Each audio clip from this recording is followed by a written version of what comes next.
السلام عليكم. لا تنسوا الاعجاب بالفيديو والاشتراك في القناة تشجيعا لنا لنستمر بنشر المزيد ان شاء الله.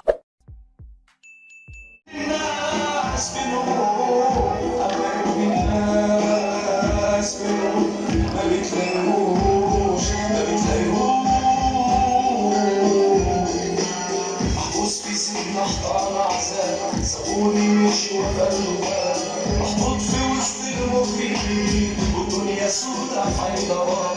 العين ما بكيش دموعي والقلب شايل مش قادر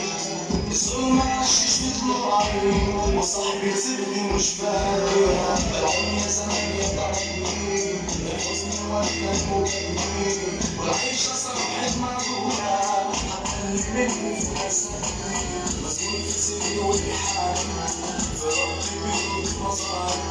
والأشواق ما يحب وما فيش لكن هتاكل ولا لازم عصور في سري على مصاري بجيب جسد خمرمورة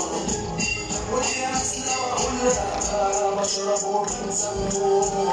بشوفني وأنا جعان خربان ومش حاسس الدنيا حلوة ونادي أشرب وأكمل يوم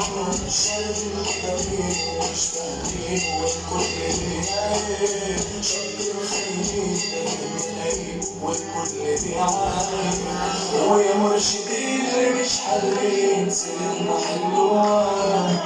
الناس عشان المليان كنت معروفة سمعت من كل المحابيس المرشد الأحقاق وجديد الحبسة دي هم سببنا أنا حطوا في ايدي حديد بسيط أمر النار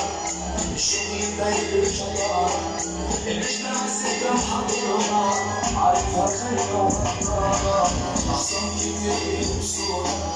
والحلة وغير فيها موضة رفعنا نوري ومش نايم وانا اللي ماسك الأوضة على أصل أعلى والمحضر جاهز لغاية مش أقدر الحب دايم بعد مساء هنا سيدي ومتمطر شايل يا ربي فراتي بتمني براضي أخرج وأشوف ناس وعشوائي كان بعضهم مش بيردي بدل أهلي ورايا فوتوا كل على عمايا لو كنت فاهم الأول ما كانش حصل ده معايا وعلى كرم غنى وكلام واللي جاي صف الدم والزمن تصير واسع يبقى الأحسن تاخد مكان مطر يا من واتشرف صحاب في الشدة بتتصرف بتزول العشرة والعيش